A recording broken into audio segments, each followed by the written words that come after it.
All right, Sandra, we are still learning new details about the horrific massacre at that Supernova Music Festival in southern Israel. At least 260 festival goers were murdered and an unknown number were taken hostage by Hamas terrorists. Our next guest was there and was able to make it out alive and survive by hiding in a nearby river for hours. Jonathan Diller joins us now. Yoni, thank you so much for being here. I know you drove more than an hour to get to us tonight, so we really appreciate you joining us.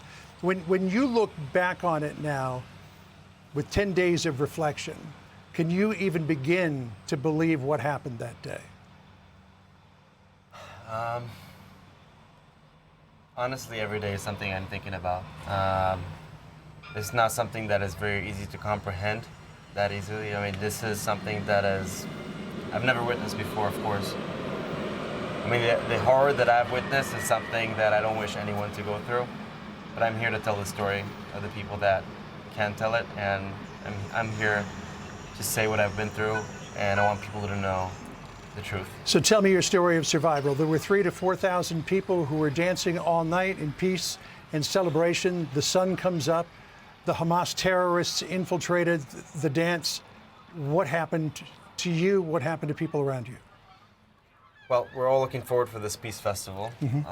Saturday morning, I arrive around 5:30, 5 a.m. together with a friend, joining a group of a dozen people. Around 6:30, the rockets start shooting. No one really expected these rockets to come. Surely no one really expected the gunfire and the terrorists coming in as well. When that happened, everyone took shelter. The police told us to take the car and just leave.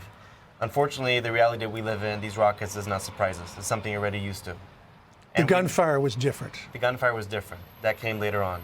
We took our stuff, went to the car. There were 3,000 people in this peace festival, so a lot of people were. It was very challenging to get out. So I've suggested an idea. Why don't we take the road less traveled? We might do just a shortcut. So the people that went first, they're the ones that were shot because the terrorists were blocking that road and they were shooting them with machine guns. We saw the carnage along that road that was blocked. All the cars on the side of the road, all the bodies. Yeah. So you can see that as well. And I was kind of last. I was last in the line, in the traffic. But the moment where I understood things are getting out of control is when I saw a wounded woman in front of me, bleeding to death. Shot in her left knee. We just see her bumping into the next car in front of us, not knowing what's going on, and the door opens and all her leg is basically shot. So we try to help her block her wound, get her water. There were so many people around her. There wasn't really any point. A few seconds later, there was a lot of gunfire coming northwest. We weren't really sure, but that kind of area. We left our car there, all our gear, and went to the river. Next to it. You hid in the riverbed? Yeah. We were hiding there in the bushes, behind the trees. Gunfire kept coming and kept coming. Some were panicking, most of us didn't really know what's going on. How did you get out of there? Well, that's something I ask myself every day. It's kind of a miracle because we left in time. Basically, the terrorists, they were coming from the north and they were closing down south. They tried to do a 360 on us. Unfortunately, they didn't, but they conquered the other villages around us. So when I saw the wounded woman, she was dying in front of my eyes. So I opened the maps and I saw the closest city next to us called Patish, which was 15 kilometers. I'm not sure how much is it in miles, but it's quite far, east. So we just went straight there, straight line in the river. That kind of an intuition, I don't know how to explain it. It's kind of something that I said, maybe that's a safe spot, just far away from the gunshots. And we were walking for 4 hours until we found a shelter. 260 people died at that music festival, more than 1,000 in the kibbutzes and towns in that area. The ground forces amassed outside of Gaza, waiting for orders to go in. President Biden is coming here tomorrow. President Macron, Rishi Sunak, the British Prime Minister, also coming here. What do you believe needs to happen to respond to a week ago Saturday? It's very simple. You gotta take down Hamas. Hamas doesn't represent Palestinian people. all they want is just blood, and Jewish blood. Kill as many people as possible.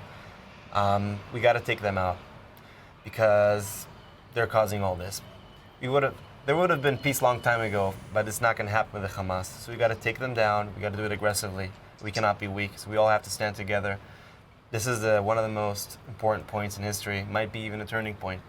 I've seen these horrors. I've seen Hamas killing my friends, 5 of them, and it just can't happen.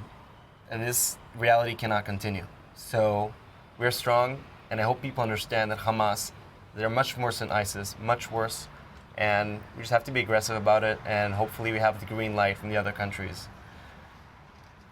I hope for the best. I just hope for the 199 hostages that will come back safe. I don't want to even know what they're going through over there.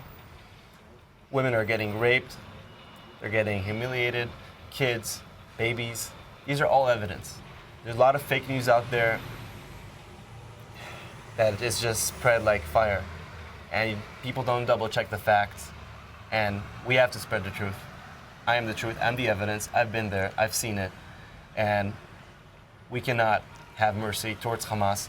Hamas is like ISIS, as I said. They're a terrorist group, and we just have to stand for ourselves. We will be following it closely to see what happens with the president's meetings and other meetings that Netanyahu will have, and whether or not this ground operation gets underway. You are here by the grace of God.